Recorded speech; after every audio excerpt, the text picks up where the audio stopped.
Alhamdulillahilladzi anzala ala 'abdihil kitaba wa lam yaj'al lahu 'iwaja. Segala puji bagi Allah yang telah menurunkan kepada hambanya kitab Al-Quran dan tidak ada kebengkokan di dalamnya, ya, dalam surah Al-Kahfi. Itu adalah Halaman 33. Ya. Jadi pada kesempatan ini kita membahas tentang hal-hal yang membatalkan syahadatain, ya. Hal-hal yang membatalkan syahadatain. Jadi syahadat ini merupakan pintu masuknya Islam seseorang. Dan insya Allah kita setiap hari membaca kalimat itu, ya, dalam sholat, ya, ataupun dalam zikir-zikir yang lainnya. Terus apa saja yang membatalkan kalimat syahadat itu? Yang pertama adalah syirik atau menyekutukan Allah Subhanahu wa taala. Nah, kebalikan syirik ini adalah kebalikan dari tauhid, ya. Sedangkan syirik itu menyekutukan Allah dalam zat, sifat, perbuatan dan ibadah, ya. Kemudian adapun syirik secara zat adalah meyakini bahwa zat Allah seperti zat makhluknya. Ya, kita itu dianut kelompok Mujassimah. Sedangkan syirik secara sifat adalah meyakini bahwa sifat-sifat makhluk sama dengan sifat-sifat Allah Subhanahu wa taala. Jadi dengan kata lain, makhluk mempunyai sifat seperti sifat Allah dan tidak ada bedanya sama sekali, ya. Itu syirik, ya. Jadi syirik secara perbuatan adalah meyakini bahwa makhluk mengatur alam semesta dan rezeki manusia seperti yang telah diperbuat Allah Subhanahu wa taala selama ini. Kemudian kalau syirik secara ibadah adalah menyembah selain Allah, ya, dan mengagungkannya, ya, seperti mengagungkan Allah Subhanahu wa taala, ya, serta mencintainya seperti mencintai Allah Subhanahu wa taala. Dan syirik-syirik dalam semua pengertian itu telah ditolak Islam secara eksplisit atau implisit. Karenanya seorang muslim harus benar-benar hati-hati dan menghindar jauh-jauh dari syirik-syirik seperti yang telah diterangkan tadi itu, ya. Kemudian selanjutnya bentuk-bentuk syirik, ya. Yang pertama menyembah patung, ya, berhala atau al-asnam, ya. Firman Allah Subhanahu wa taala dalam surah Al-Hajj ayat 30, ya, yang artinya demikianlah perintah Allah, siapa saja mengagungkan semua yang terhormat di sisi Allah, itu adalah lebih baik baginya di sisi Tuhannya. Telah dihalalkan bagi kamu semua binatang ternak kecuali yang diterangkan kepadamu keharamannya. Jauhilah olehmu berhala-berhala yang najis itu dan jauhilah perkataan-perkataan dusta, ya. Kemudian dalam surat yang lain juga disampaikan yang artinya, ingatlah ketika ia berkata kepada bapaknya, wahai bapakku, mengapa kamu menyembah sesuatu yang tidak mendengar, tidak melihat dan tidak dapat menolongmu sedikit pun. Ini ayat itu menceritakan Nabi Ibrahim alaihissalam yang menegur ayahnya karena menyembah patung, ya. Jadi walaupun seorang nabi pun bukan berarti yang di atasnya itu menyembah Allah, ya. Ini salah satu contoh Nabi Ibrahim alaihissalam, bapaknya termasuk pembuat patung, ya. Membuat patung, bahkan menyembah patung itu sendiri, ya. Kemudian bentuk-bentuk syirik yang kedua adalah menyembah matahari, ya. Seperti dalam ayat ini, sesungguhnya Tuhan kamu adalah Allah yang telah menciptakan langit dan bumi dalam 6 masa.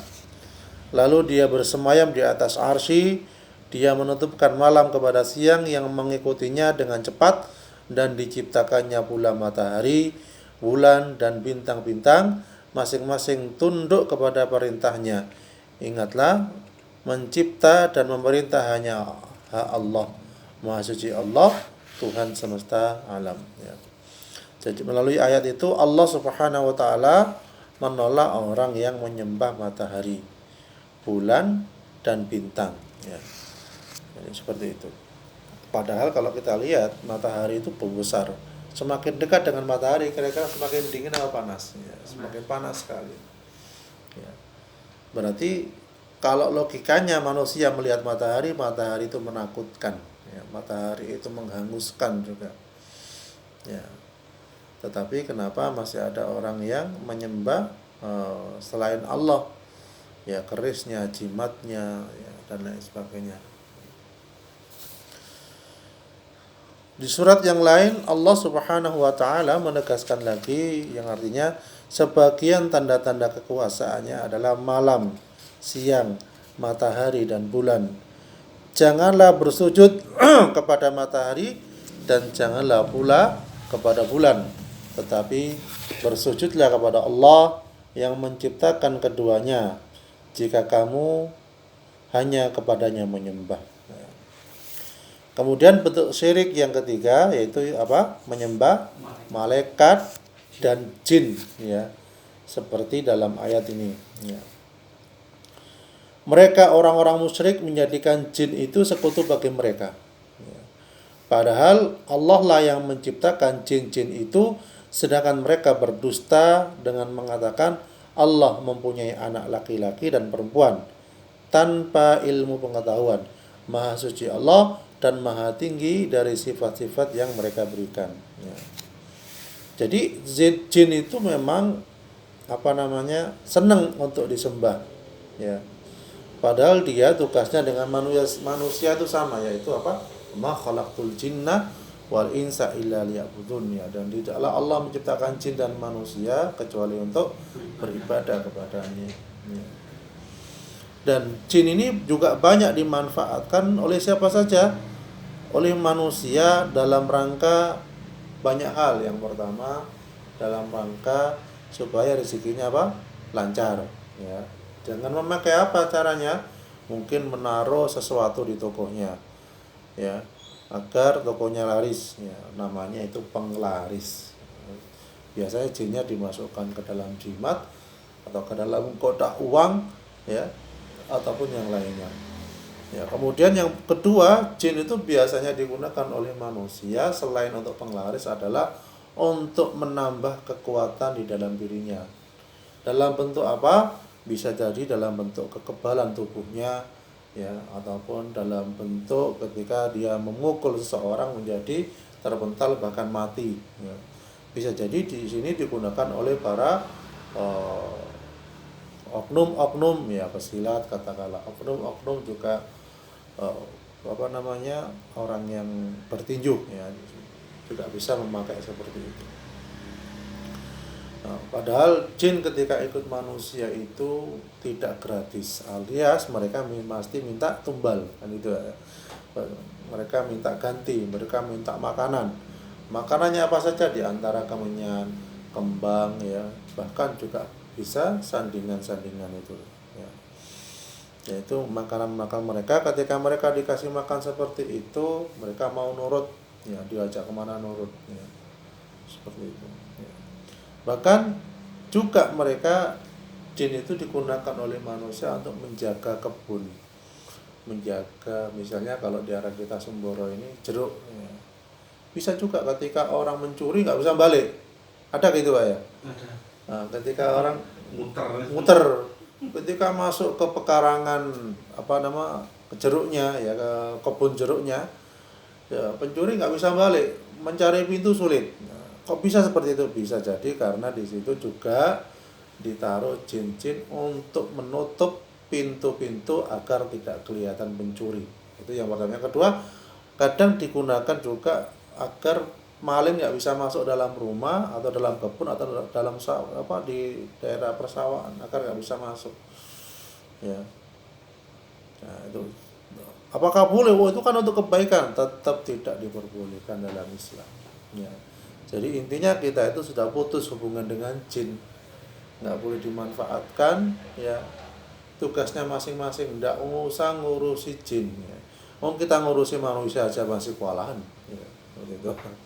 Jadi manusia yang kita urus itu masih banyak, ya. Kemudian Dalam ayat yang lain, ingatlah hari yang di waktu itu Allah mengumpulkan mereka semua, lalu Allah bertanya kepada malaikat, apakah mereka ini dulu menyembah kamu? Ya. Malaikat-malaikat itu menjawab, Maha suci engkau, engkaulah pelindung kami, bukan mereka, akan tapi mereka justru menyembah jin, bahkan kebanyakan dari mereka beriman kepada jin. Ya. Ini dalam surat Saba ayat 40-41. Kemudian bentuk-bentuk syirik yang keempat adalah menyembah para nabi.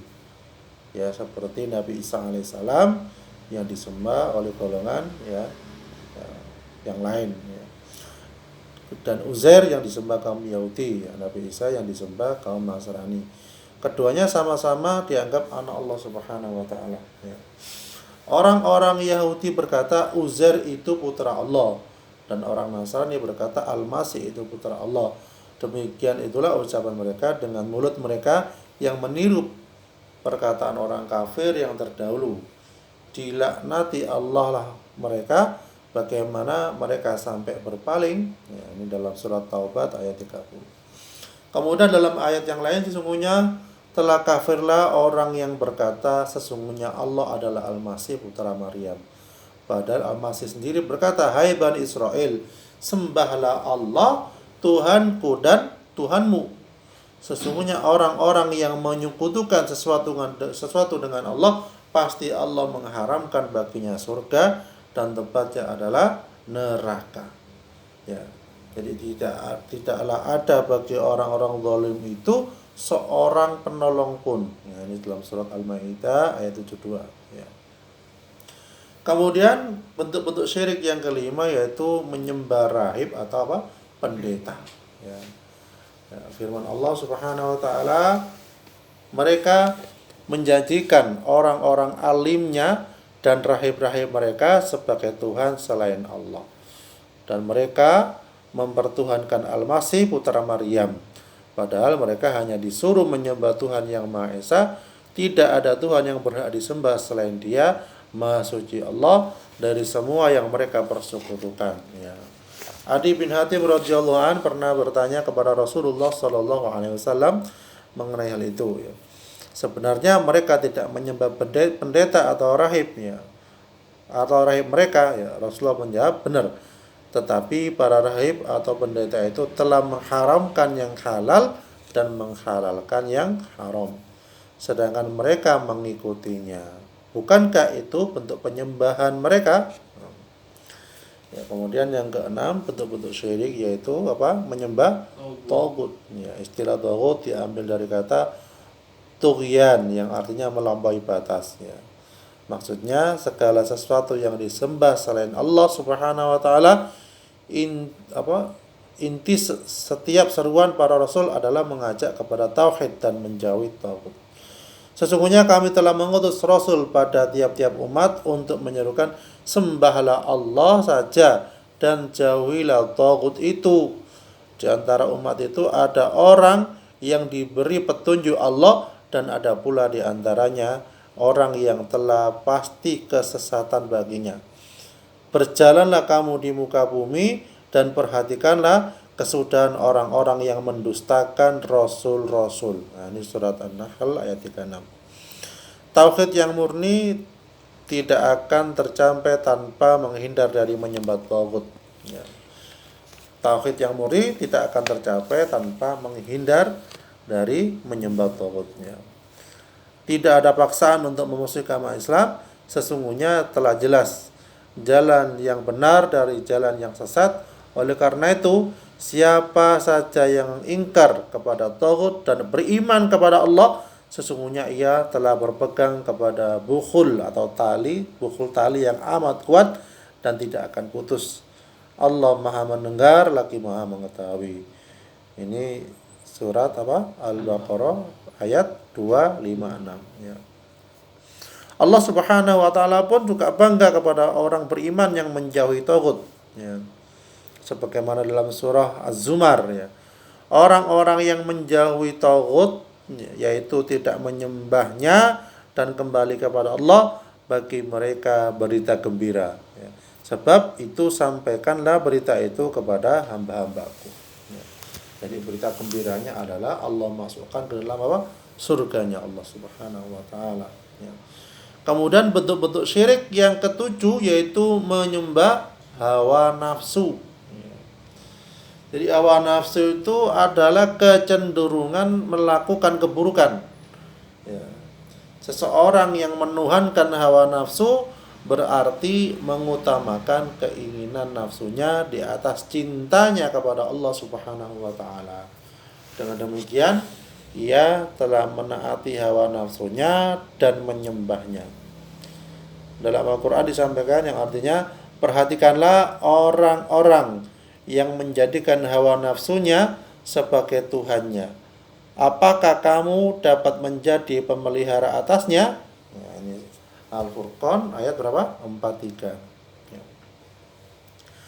Kemudian yang selanjutnya dalam surah Al-Jasiyah ayat 23 yang artinya, pernahkah kamu lihat orang yang menjadikan hawa nafsunya sebagai tuhannya dan Allah membiarkannya sesat berdasarkan ilmunya, dan Allah telah mengunci mati pendengaran dan hatinya dan meletakkan tutupan atas penglihatannya.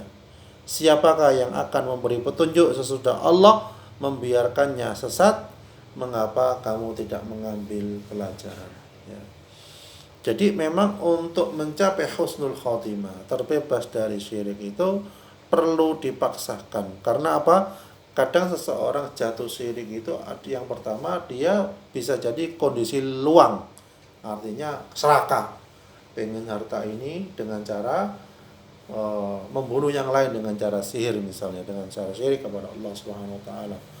Bahkan banyak juga walaupun itu saudara kandung, mereka ketika ketutupan nafsu harta biasanya apa?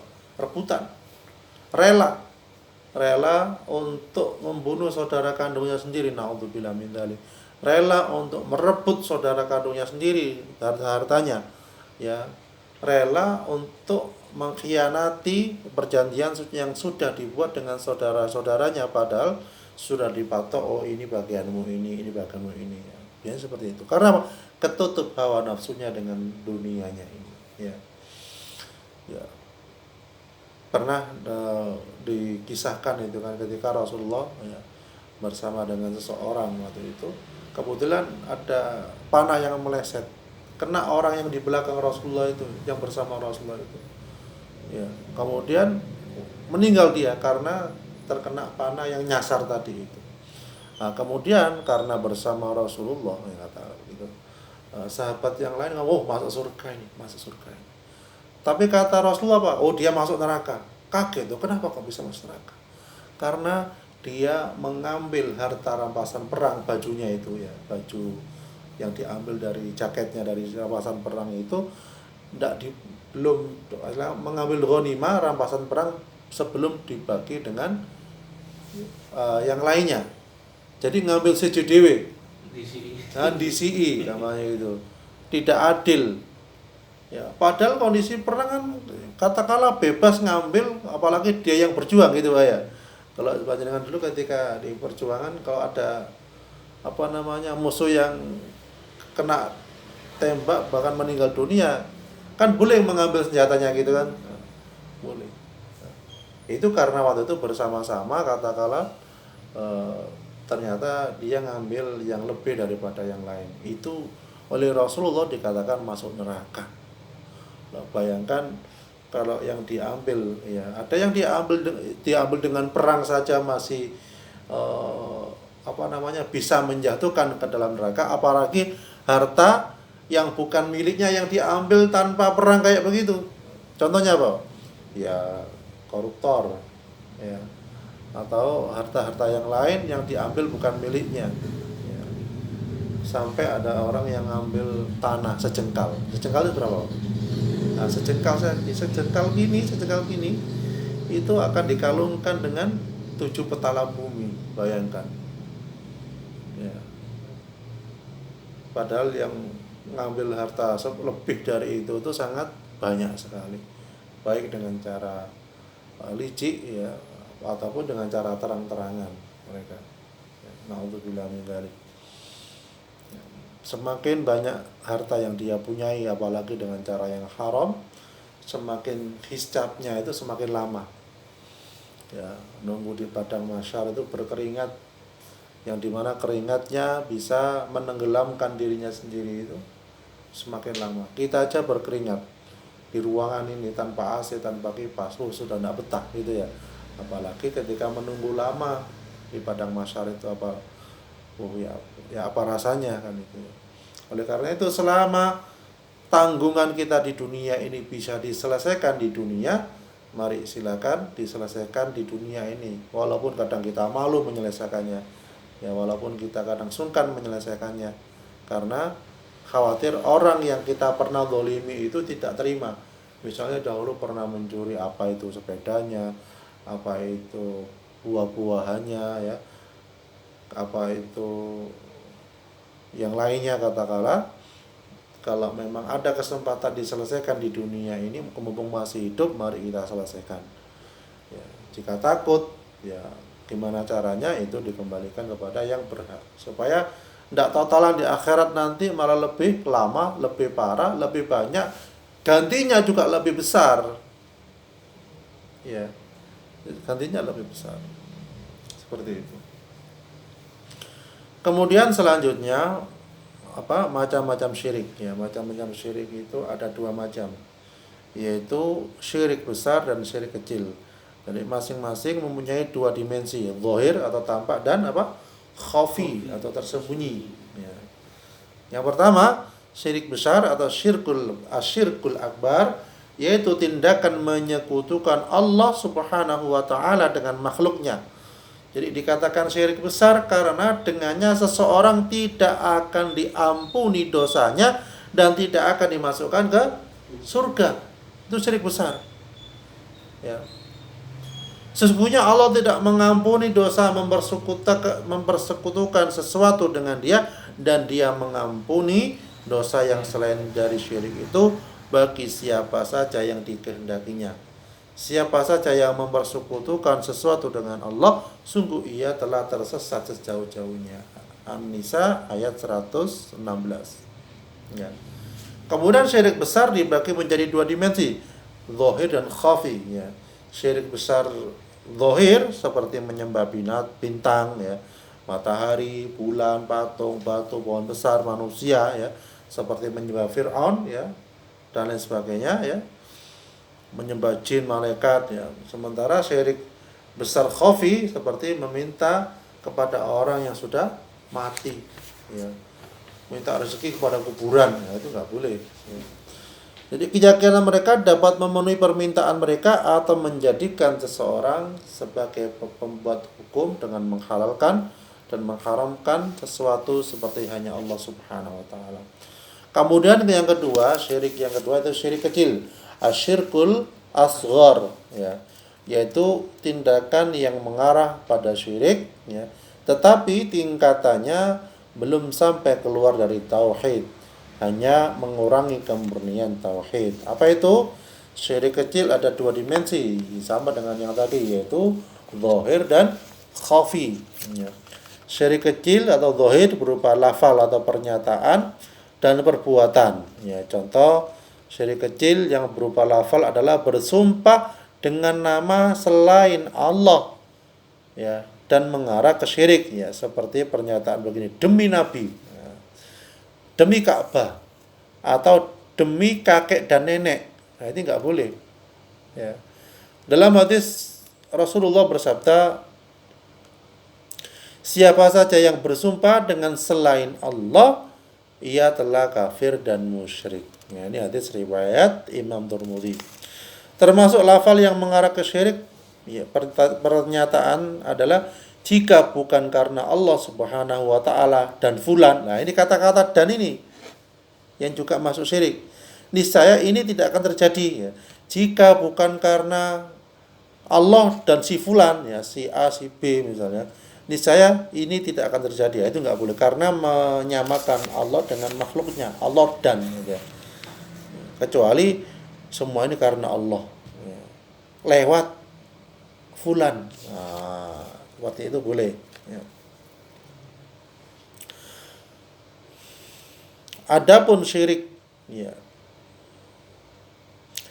kecil yang berupa perbuatan adalah mengalungkan jimat dengan keyakinan jimat itu mampu menyelamatkannya dari marah bahayanya. Nah, tapi ini juga bisa syirik besar ini, mengalungkan jimat ini, karena tergantungan.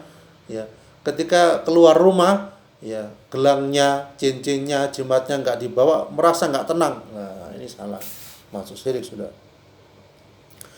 Adapun syirik kecil atau khafi biasanya berupa niat atau keinginan, ya, seperti riya dan sum'ah.